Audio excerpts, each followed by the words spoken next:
discussing today's topics from an African American perspective. This is Another View.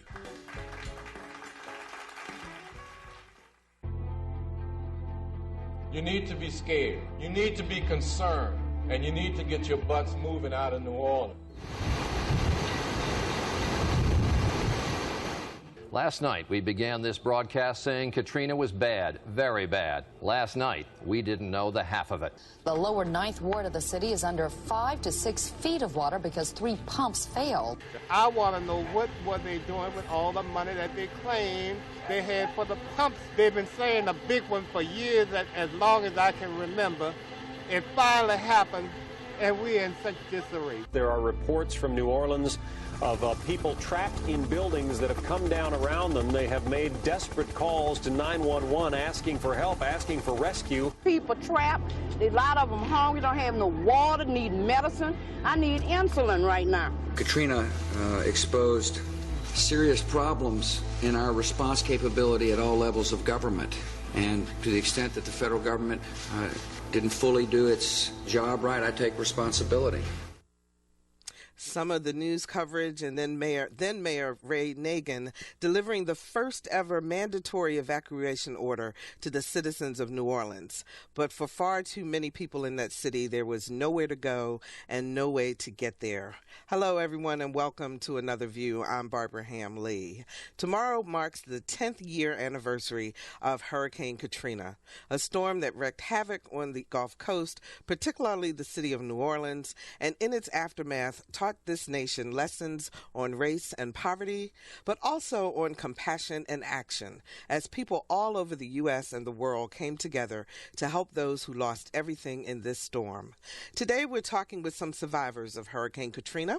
Please welcome Michelle Peters. She and her husband were forced to leave their home in the lower 9th ward of New Orleans 10 years ago. How you doing, Michelle? I'm doing okay. Thanks for joining us today. We appreciate it.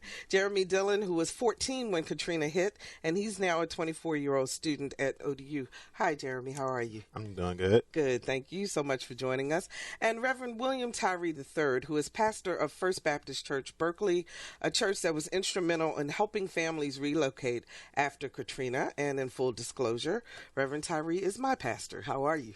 I'm doing well. How are you doing today, Barbara? I'm doing great. Thank you so much for joining me today. Glad to be here. But first, I want to start with what happened to New Orleans Councilman James Gray.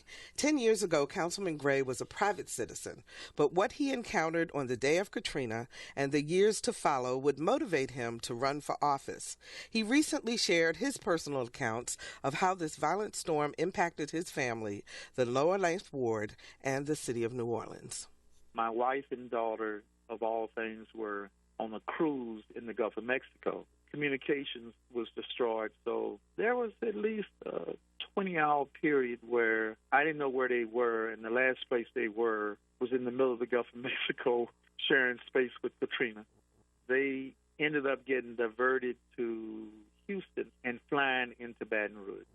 I had made a decision I would evacuate, even though I'm one of those people who, for many storms, did not evacuate. But because my mother-in-law was with me, she's not from Louisiana, she was a little frightened by the storm, I had agreed to evacuate. And after the storm, the first response was we got lucky again.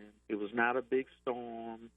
There was a little wind damage, but no serious damage. Everything was okay. And one of my friends left his house where the streets were dry and drove about 2 miles to his brother's house. When he left his brother's house to come back, he saw water in the street. And actually, we talked on the cell phone, and he said, James, this is the strangest thing going on. There's water in the street. There was none there this morning, and it's not raining. I don't know where this water is coming from. What he didn't know and what I didn't know at that moment is the levee had broken. In my neighborhood, the water in the streets was probably 8 to 9 feet deep. And my house, as most of my neighbors' houses, were totally destroyed. My daughter and son and I went to my house for the first time without my wife. We salvaged everything we thought we could salvage, and we brought it to my wife in a handbag. And when we got back, she said, "Where's my stuff?" And I handed her a handbag. My wife said, "James, she was not serious." The only thing we could salvage was jewelry, which was unaffected by the water. When the storm pushed a 20-foot wall of water into the city and the levees broke, and that water was able to come into the lower 9, New Orleans East, and other areas, a land almost built for water just couldn't take what we got that day. Wow, Michelle, I look at your face as you listen to his story. It brings back memories. A lot of memories. So tell us what first, before you even tell us what happened on that day of Katrina, what was your life like in New Orleans before then? Because you were born and raised there. Well, I had a pretty stable life. It's all my family was there. I've been living there all my life. Mm-hmm. So we went through Bessie. Then after that, the years went on, and then. So you have been through several hurricanes. Yes. And people before Katrina pretty much rode those storms out. Right. Is that right? Right, because we never had to move. Mm-hmm. We never had to go anywhere. We left for Bessie, mm-hmm. but coming through the years, they had a lot of hurricanes coming, and we never had to leave until later years. Then they was telling us to evacuate to leave. Mm-hmm. Now with Katrina, which myself, I think Reagan told us at the last minute to leave, because we could have gotten a lot of things to bring with us. You know, mm-hmm. I'm not talking about material things. You know, we could have got a lot of clothes and stuff like that. So, so you don't think that you got enough notice? No, I don't think we got enough notice. In terms of being able to gather your things and get ready to leave. Right, because what we took with us, it wasn't enough for us to, mm-hmm. have a lot of changing clothes. Mm-hmm. We used what we had, wash, put back on, mm-hmm. like that. So tell us about that day. When did you decide to leave? What did you do? We left that Sunday. Okay. After the storm hit? Before the storm hit. Before the storm hit. Okay. We left that Sunday, and by the time the storm hit, we was already by my mother-in-law house in Angie, Louisiana, because it's across the Twin Span. Okay. So after that, all we were saying what was going on, on the news, what was going on, and for once, with my nephew, he came to me and told us we couldn't go back home. I said, boy, wait a minute. I said, we're going back home. We didn't figure we was going back home about Wednesday, mm-hmm. Thursday, something like that. But he said, no, Auntie, you can't go back home. I said, why? He said, because the Twin Spans has broken. So that means we couldn't get back home. So you could not get back home. Mm-hmm. And then they wouldn't let nobody go in mm-hmm. until everything had to cool down and settle down, Mm-hmm. So it was devastating. Did you have other family that stayed? Did anybody stay in New Orleans at that? At the time they weren't able to actually get out of the city. No, everybody had gotten out, but they was in the city, but they was at the Superdome. So they went. Some went to the Superdome. Mm-hmm. Then they had buses touring them other different places. Because my family, we all was scattered. Everybody was all scattered. We came up to Virginia. Mm-hmm. Some of my family went to Alexandria, Louisiana. My brothers went to Pensacola, Florida. So everybody went different ways. Mm-hmm. Now, Jeremy, you were 14. Mm-hmm. What do you remember? Well, I had just started school that week, and when it got to Thursday. What grade were you in then? I was in seventh. Seventh grade. Yeah, okay. Seventh. Okay. And we always just started and got to Thursday. My mom was telling me there was a storm coming, and we went to a friend's house. We was in Gretna, I think it was 15 minutes away from New Orleans, whatnot. And that night, I just hear a bunch of rain coming down, and the next day, it's still the wind is blowing, and I see trees coming down, crashing, and I see the streets filling up with water quick. And then the next day after Katrina was all done doing all this thing, I walked outside and the street was full of water, and every other house besides ours mm-hmm. was damaged or gone. Mm. And that night, I seen people ready to go out into the stores across the street to get bread and milk and stuff like that. It wasn't open, but so they had to break in. And like it was like a lot of damage. The water came in the house. Just was like, it was a scary event basically. Were you an only child? Did you have brothers and sisters? Yeah, I'm an only child. You're an only child? Yeah. So did you all have to go up higher in your house, or what did you do when the water started coming in? The water was like, it was in the house to the point that it didn't get any higher in the house. Okay. And we was upstairs to sleep upstairs, but sleeping downstairs, everything got wet. So that wasn't an option. Yeah. Were things floating? Yeah, like the carpet, because they had the carpet down, and the carpet was soaking wet, even in the kitchen. So you had to, like, after the hurricane passed, we had to sweep the water out the house. Even after the day, it was still in the house. 440-2665 or 1-800-940-2240 are the numbers to call to join our conversation. If you were living in New Orleans and you were relocated here to Hampton Roads, we'd love to hear your story. 440-2665 or 1-800-940-2240. Or if you were one of the many folks that went down to New Orleans to help with the recovery, if you would call us to tell us your story also. We'd love to hear from you. I want to try to get a sense from the two of you, because I think people, when we watched the pictures on television and we saw people floating, in the water, and we saw the boats and so forth, but can you describe, I don't know, the smell, the what the water was like? What was that feeling like for you all? Well, we went down that January to go see our house and everything. We had to take shots because of the Earl spill and all that mixed with the water and all that. It stank. Our refrigerator was the freezer was laying in the hall at my bedroom door, turned flat over. We don't know how it came out the utility room. The refrigerator was turned flat on its face. It was terrible. The smell, everything was all messed up. Ceiling fans hanging from a thread. Holes in the side of the wall. Everything was just turned over. Everything was just messed up. The furniture's, my son went down. They didn't want me to go, but I said, let me go so I could see. And he was telling me that somebody took the kitchen table. I said, Bob, what they going to do with the kitchen table? Can't do nothing with it. So when we went down, it was flat on the kitchen floor.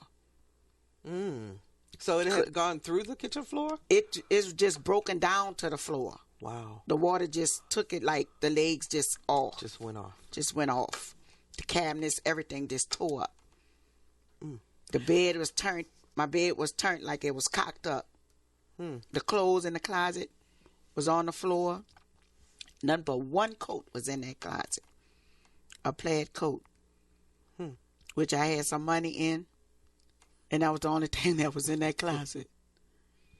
So how long had you lived in that home? We stayed in that home for 20 years. Did you want to rebuild?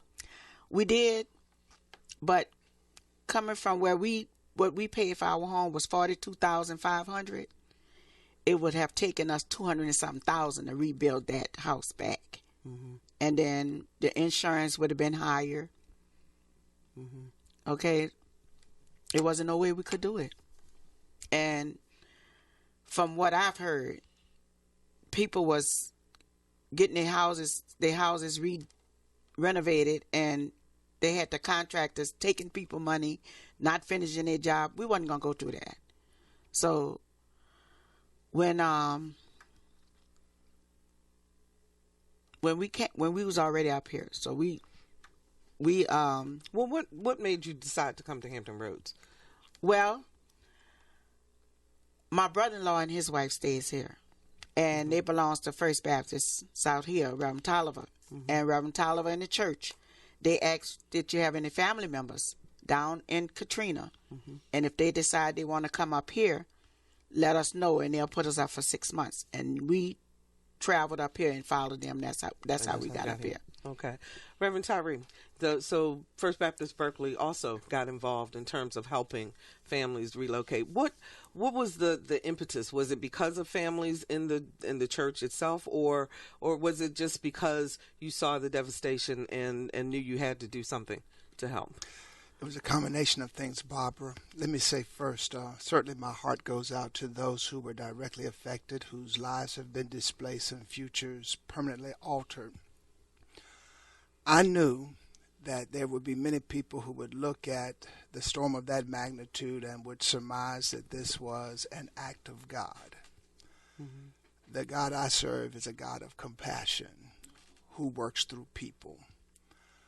We in this area are not too far removed from the events of Katrina, because if in our recent past down in Princeville, North Carolina, because of natural disaster, graves were unearthed.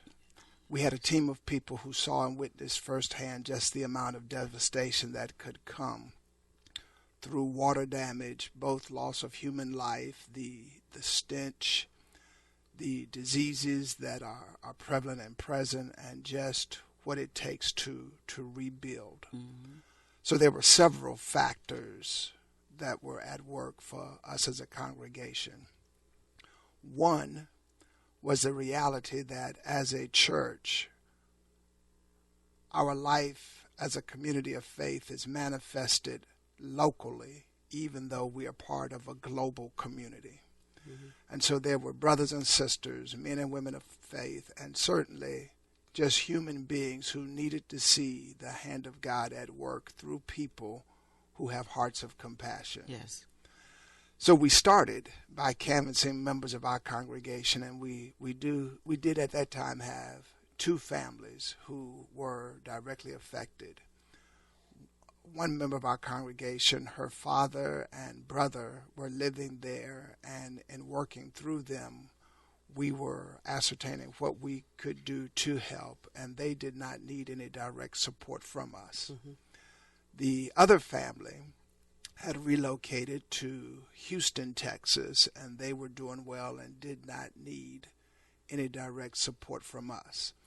That did not mean that those families did not need help, but they wanted to reserve those kind of resources who did not have any other means of help. So then we began to look at the fact that there were some students who were attending Norfolk State University as well as Hampton University who were from New Orleans, that when it hit, they had no place to go. They had no provisions for winter clothes. And so we became part of an effort to provide gift cards, both to Walmart and to Target, to furnish students with necessities for what they needed. Then we also recognized that there were some persons who were relocating to this area. Not quite sure whether or not they were efforts that individuals made themselves or if they were part of a government relocating, but there were some who came who needed some assistance. We had a dual response in that as some of those individuals were brought to our attention, we were able to help them with resources that they need, whether it was resources for them to have temporary housing location or other kind of human service resources. We also made some configuration changes to our facility with classrooms upstairs and a restroom that we converted to a shower facility to provide some sort of temporary housing in the form of maybe apartments should that need arise. We had the capability to do that, but no one ever took advantage of that. There were other places that they could stay and accommodate. In addition to supporting those churches that we were familiar with who were on the ground, and oftentimes what you see on the media and the images that you see and the communities that are affected, oftentimes the local church in disenfranchised communities has a better way of being assessed to see who is getting help and who is not getting helped, and how we can best help those who are not getting help in a responsible way where there's accountability and where there are systems in place to do that. So do you think, before I ask that question, Jeremy, why did you come to Hampton Roads? Basically, when we was the friends that we were staying with, they had family up here. So, like, my mom was like, she saw that Katrina as she wanted to move, so she can, like, she saw that as an opportunity. Yeah, opportunity to move. So she took me up here. When we got here, we stayed in the hotel for about maybe like 6 months, maybe, and FEMA paid for it. I went to school to Norview Middle, and like they continued to pay for the hotel. And then like she got a job with Hall Hodges, and we got our own place, and we was under FEMA care no more. One of the issues that everyone talks about was the issue of how the government responded and how long it took for the government to respond. And over the past 10 years, there have been many people who analyzed what they would have done differently to limit some of the tragic scenes that we saw on television and heard about. It's hard to forget the images of New Orleans residents trapped at the Superdome, the rooftop rescues from neighborhoods consumed by water, or the devastation that remained once the water receded. New Orleans Councilman James Gray shares his thoughts about how things were handled and what he would have done differently. Let's take a listen. We had a plan that we didn't put in effect 10 years ago. We had an evacuation plan for the city that would have involved city buses, the rail system, taking people outside of the bowl toward Baton Rouge. She had a plan that would have moved all of the city's heavy equipment to La Place, and our government officials just didn't do it. It was a big mistake. Even after the flood, most of the people in this city didn't realize what a serious problem we had.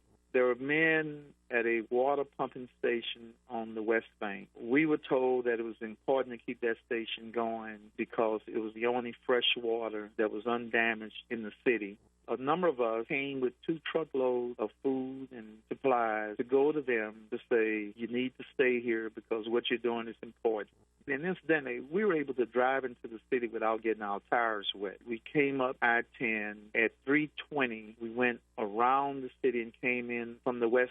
But as we approached the city, it was overcast and there were fires, and the cloud held the fires close to the ground. And it was the most eerie sight. It looked like a Batman movie set of Gotham City. It was dark and dingy with all this smoke. We were able to cross the bridge and come by the convention center where thousands of people were stranded and waiting for a way out. The convention center was dry. The French Quarter was dry. And here's the first big mistake made by government. The route we took, you could have put Greyhound buses through there and picked all those people up at the convention center the first day.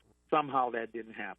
Somehow those people sat there at the convention center, no air conditioning, inadequate food and water, and you probably saw scenes all over national television of these desperate people at the convention center. Well, we drove by there that day without getting our tires wet. There were hundreds of buses parked in La Place that could have taken the same route we took and could have evacuated those people the first day.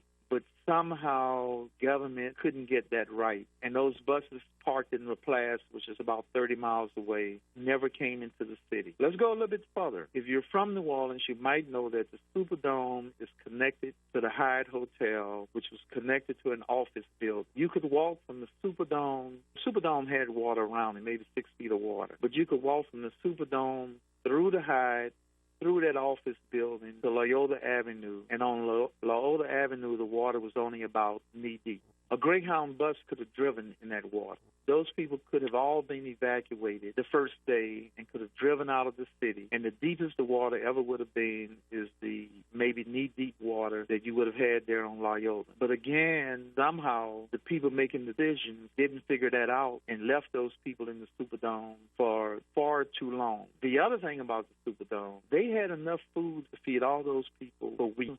somehow they didn't realize that or know it, so they were rationing food in the Superdome. And I guess they did that because they were afraid of running out of food. But this is the United States of America. We could have done airdrop of food and water if need be. It was insanity, but somehow the people in charge in that moment of disaster and panic didn't realize we don't need to do this. I think the first big mistake we made with Katrina was to evacuate people all over the country and put them in trailer parks. We had, within weeks, enough dry land that was supplied with electricity and water that we could have put thousands of people in trailer camps in the city of New Orleans, and it would have made a big difference to the initial recovery of the city. But instead, those trailer camps were spread all over the country. Those people in those camps in Nevada and Dallas and Houston couldn't start the process of rebuilding the city, and it was a big mistake. So, Michelle, I saw you just shaking your head in agreement a lot, I assume, with what he was saying? Yeah, because even though I wasn't there, but my family was in the Superdome. And they was telling me about what was going on and everything. How they was holding about the food and all that. They wasn't giving them the food. And I said, well, what they holding the food for? I said, ain't no need in holding the food. Let everybody eat. You know? And just with the buses, they wasn't letting the people use the buses. They were sitting there just being contaminated. They ain't even used to let people use the buses to get the people out of there. So do you think that out of this we have learned any lessons in terms of how, first of all, we need to pay attention to the fact that people, particularly those who are poor, who are disenfranchised already, that we need to make sure that we have ways to take care of them in disasters like that? Reverend Tyree? The one-word answer would be no. Yeah, right. If we were to look at Hampton Roads, for example, and we know that hurricane season starts June 1st and goes through, I believe it's the end of November. If you were to look at the maps that talk about the devastation that would be if a Category 3 or 4 hit this area, the highest point of ground, I think, is somewhere around the Greenbrier area in Chesapeake, which means that everything else would roughly be underwater. I think, for the most part, people believe that perhaps maybe the government on some level is organized to that extent to be able to have the resources, both human and material, to put together a plan for everybody that's concerned.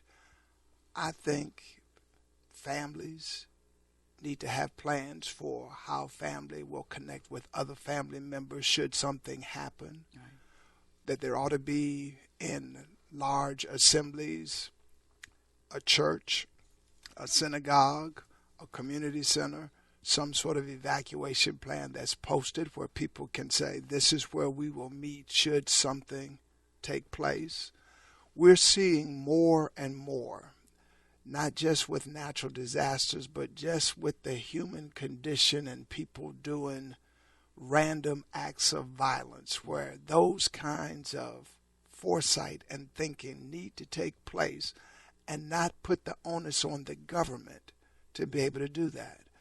If you know that there's a population of elderly people, then there needs to be some network where people can check on the elderly to make sure that during hot seasons, when air conditioning is prone to run out, that they don't die from heat stroke or heat exhaustion.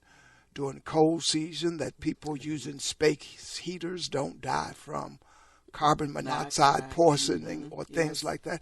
There needs to be some sort of network to check in on those things. That needs to happen in conjunction with the government, but don't just leave all of the responsibility on state or local government to do it, because it just won't happen. It just won't happen. If you're just joining us, we're talking about the 10th anniversary of Hurricane Katrina with Michelle Peters and Jeremy Dillon, both former residents of New Orleans and survivors of Hurricane Katrina, and Pastor William Tyree III, pastor of First Baptist Church, Berkley, one of the many churches in our area to assist families who were displaced after the storm.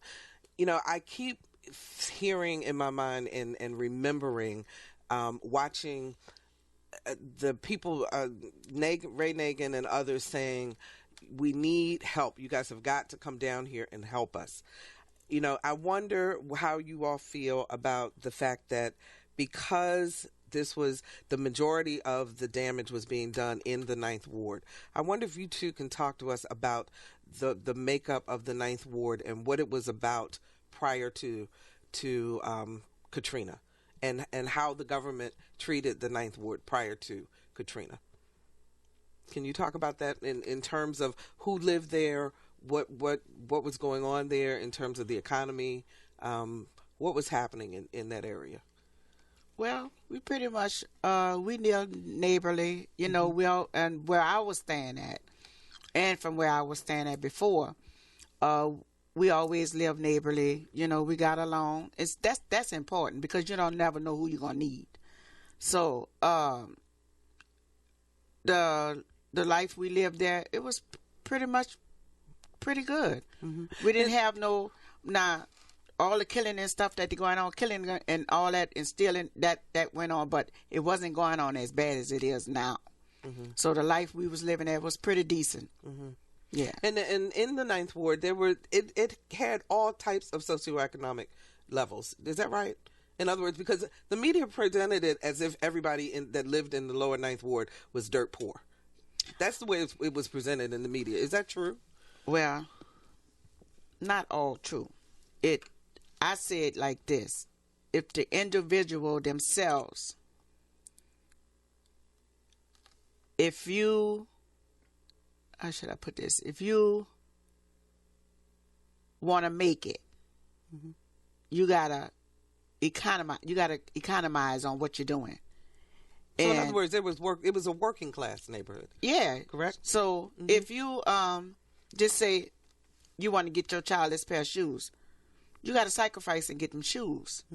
You know, I don't mean go steal, go rob or something like that. If you you got to save up some money, work to get it. You know, like that. And that's pretty much how I would do it. You know. Well, was there resentment, do you think, as you talk to people who you know who still live there, that when people talk about the fact that the French Quarter, for example, came back to life a lot faster than it did. Than the Ninth Ward, as an example. Is there resentment about that, Jeremy? Yeah, it did. It came back to life. Like when I went to go visit last year, I saw a lot of like changes there. I seen new buildings being brought up. When I walked to school or anything, like they had like beside the sidewalk, they had like this wooded area that's gone, and they're building some like trailer parks, I believe, right there. The center of the median, the roads that have new like palm trees or something like that, and like in West Wego, not West Wego, on the West Bank. The West Bank. Yeah, on the West Bank. They were building new houses and stuff like that, and like it looks a lot different now. And when we asked Councilman Gray about the French Quarter, he says, "Well, it came back because it never flooded there." It did, but it didn't flood that much. You had like about 2 or 3 inches of water, you know, on the floor, which they could suffice that, you know, clean that up or redo their floors. It's not like as if you was in the lower 9. You know, it's a category 5. It's water over our houses. You know, nothing that couldn't be, that you could get nothing out of. We couldn't get nothing because everything was ruined. So it did flood there. It just, he wasn't looking at it like it flooded in the lower 9. He looking at it just like that's a little water, okay? But it didn't get damaged that much at all. Looking from the outside, Reverend Tyree, looking in, 10 years, do you see progress in terms of rebuilding? If you're just looking from the outside in? I guess it all depends on how we measure and monitor progress. I think what they've cited in terms of some of maybe the popular touristic areas might receive more funds and resources than maybe some of the other areas that are more residential and that might affect a certain thing. I'd like to go back to your previous question, though, and kind of weigh in on that, if I may. Absolutely. I'm not a politician. I've never worked in city management or anything like that. But one thing I do know, that any kind of event, whether it's intentional or unintentional, will serve to bring out the best and the worst in people. The best is when people decide we're going to go down there and help to do something. Part of the worst is, how do we handle the best if there's no plan to making sure that the people get in the right places, transportation to get them there? If there's no plan to manage duplication of services, you can end up with tons of well-meaning canned goods resources going someplace that ends up stored somewhere and never gets used because nobody knew how to manage those resources. And how to that actually came get in. it to the people who needed it. Mm-hmm. I'm not familiar with the layout of New Orleans and the different wards. Mm-hmm. I am familiar with Hampton Roads. We have 7 cities. Mm-hmm. So if a major disaster comes, you have cities that will be vying for and organizing and rallying to support an individual city as opposed to regional government. And so those cities that may be more organized or more resourced than others will have a different response and a reaction than those cities that are less resourced or organized. And that's the unfortunate part about it, because people are people regardless as to where they are and affected where they are. And in Hampton Roads, very rarely do you find people who live, work, and worship in the same city. They go across these borders. And so if the region is not set up to work that way, then there needs to be some dissolution of individual city management and let some sort of regional force take over that can look with a set of unbiased eyes and make assessments on how we can best proactively address the issue for the betterment of all of the citizens in the region. Mm-hmm. And we've also got to make sure that we pay attention and take care of the entire population, because money matters. It does. It makes a big difference. It makes a huge difference. Let's listen to what Councilman Gray had to say about his perception of the changes that have happened in New Orleans. The Lower Nine is, well, certainly is not doing as well as it was doing 10 years ago, the day before the flood. It was the hardest hit part of our city, and as you may expect, it has been the slowest part of the city in recovering. There's a lot of work left to be done. If you ask me, what do I see for the future, I think it's going to be great. We're moving at a good pace. We're in the middle of spending about $45 million on roads in the Lower Nine. We just completed a $20 million community center, a fire station that was about $5 million.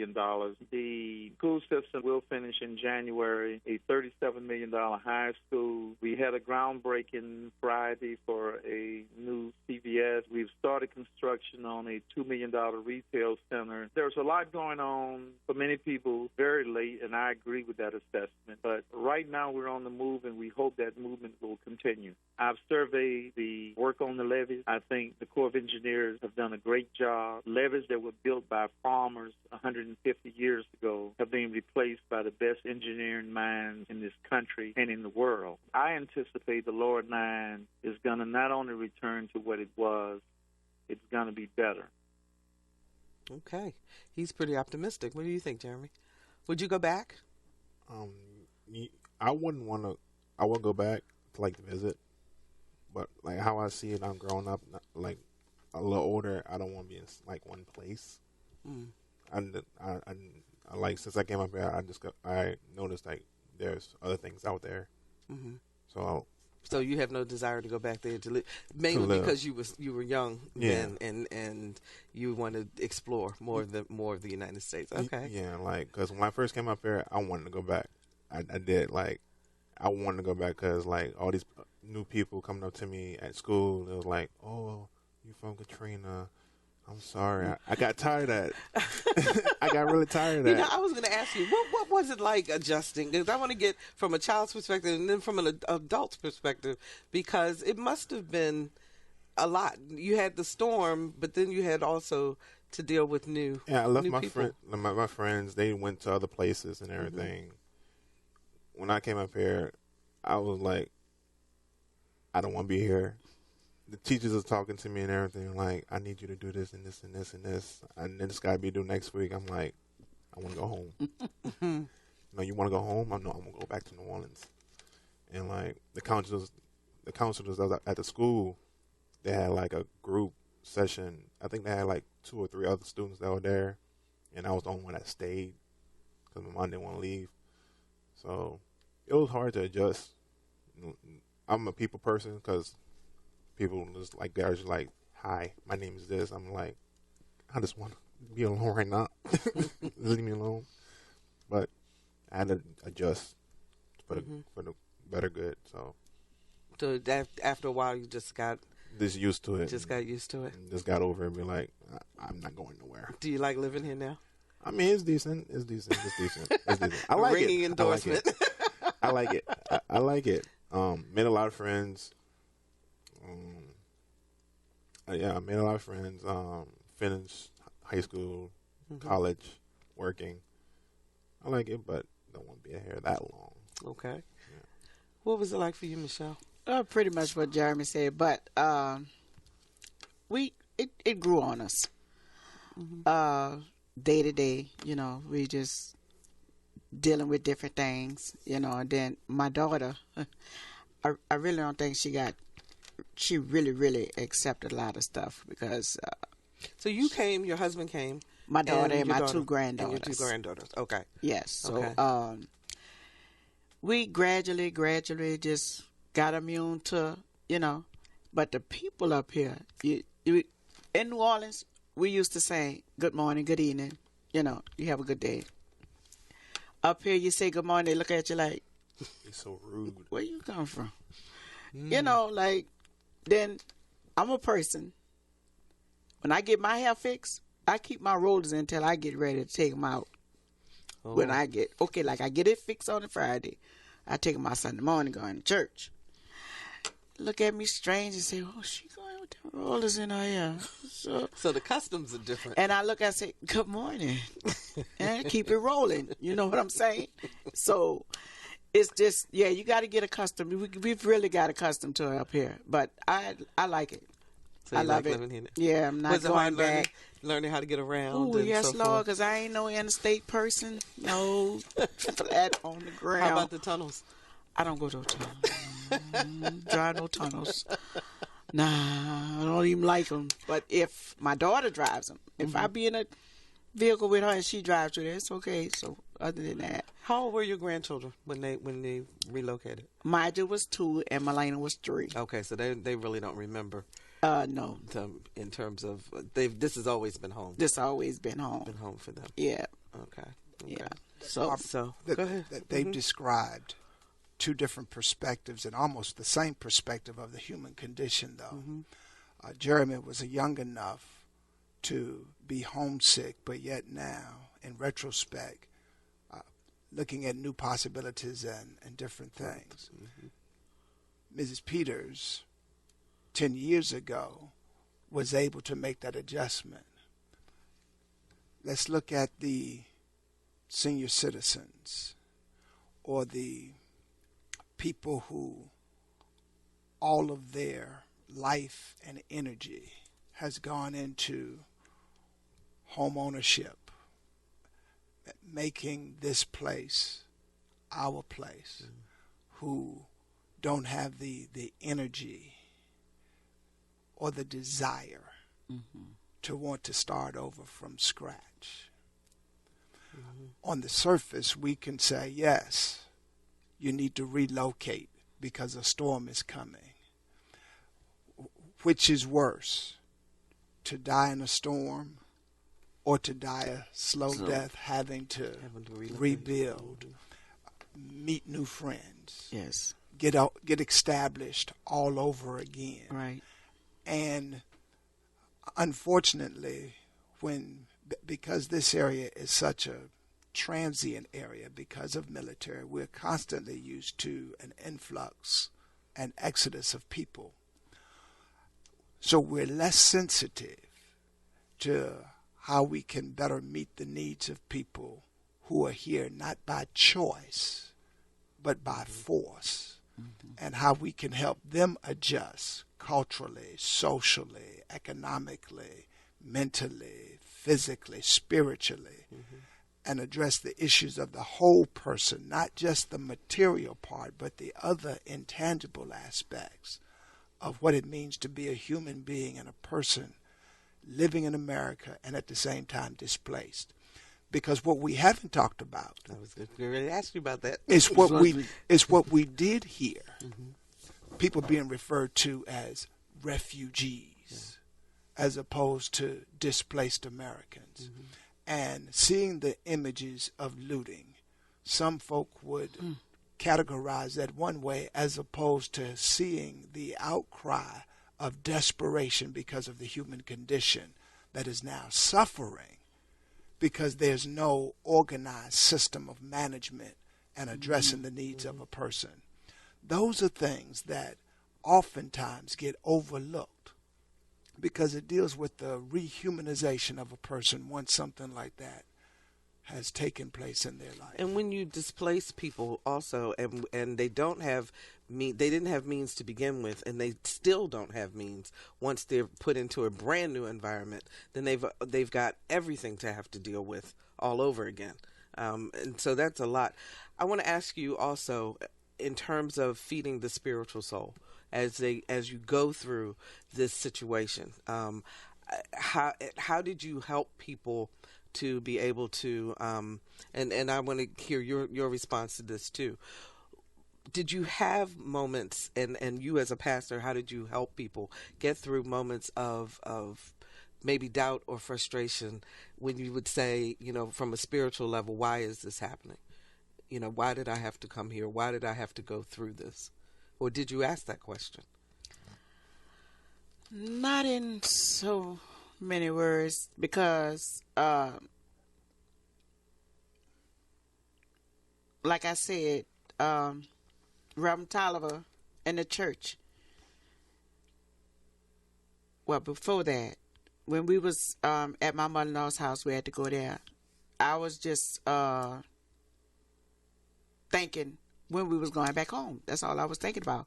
When we was going back home, we're not going to be here this long. And my mother-in-law, she'll tease me, tell me, she said, now, Michelle, any other time you're packed for like 2 weeks and you're here on the weekend. So I said, okay, we're going back home. So,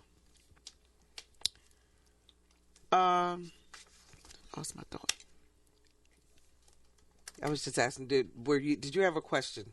So God. Or your faith during this time? I know I was praying. That's for one thing. I really was praying. And to see how we was going to figure out what we was going to do, how we was going to go about doing it, until my brother-in-law and my sister-in-law came into town by my mother-in-law, and they was telling us, wait, they talked to my husband in there, and told him that Reverend Tolliver wanted to know if any of our relatives want to come up, and they'll put us up for 6 months. He told them no. And so when I got the message, my sister-in-law told me, she said, well, we'll say he's not going. I said, oh, wait a minute, hold up. I said, hold up, wait a minute. I said, what did he say? We'll say he's not going. I said, first of all, we don't have nowhere to go. Mama used to stay in the house by herself. And we got to get to a phone so we can start our get things started and see what's going on with our place and insurances and talk to people like that. So you found the blessing there. I don't mean to cut you off, but we're just about out of time. Okay. Believe me. I want to give you a chance very quickly, Reverend Tyree, to answer that question, how help people that way spiritually? Well, we understand that, first of all, that the first reaction is going to be shock. Mm-hmm. And when a person is in shock, they don't need words. They need help, presence, and ministry in that way. Then from shock to sorrow, dealing with the reality that loss has set in. A person in reality will go through the stages of grief, even denial, or thinking that this is just temporary. I'm going to be able to go back. Right. And helping them come through anger and blame and bargaining and negotiating until finally there's that acceptance. Person needs to understand that, needs to also be able to know how to identify the signs in another person and the signs in themselves, where it's not a false faith but a genuine faith. Mm-hmm. Because sometimes when you go through, there is a means to be able to get through. When you recognize that struggle is going to be a process and surrender is a process, and then you don't want your pain to be wasted because God can use that to minister to somebody else. But people have to be navigated through all of that, and wise men and women of faith need to understand that when stuff happens, as opposed to respond in a platitudinal, shorter way. We are out of time. You guys have been fabulous. Thank you so much for sharing your stories with us as we look at this, and thank you so much for your wisdom, Reverend Tyree. I really appreciate it. So Michelle Peters and Jeremy Dillon and Reverend William Tyree. And I just want to take a moment to talk very quickly about Wednesday, because another tragic murder happened, and it really hit close to home, because it was the murder of 2 journalists and the wounding of an interview subject at the hands of a disgruntled former colleague. Many of you may know the majority of my professional career has been in TV news management, and I can tell you that the bond among television news teams is strong. It has to be. The hours are long, the pressure is great, and many times only your colleagues can understand what you go through to be the very best that you can be. And that's why this is particularly heartbreaking for journalists on so many levels. So on behalf of the Another View production team, we extend our deepest sympathy to the families of Allison Parker, Adam Ward, and the WDBJ 7 News family. And we also wish a very speedy recovery for Vicki Gardner. And a community note of interest, Restoration Christian Fellowship in Norfolk is hosting its second community forum, Juvenile Delinquency, Criminal Justice, and the Church's Role.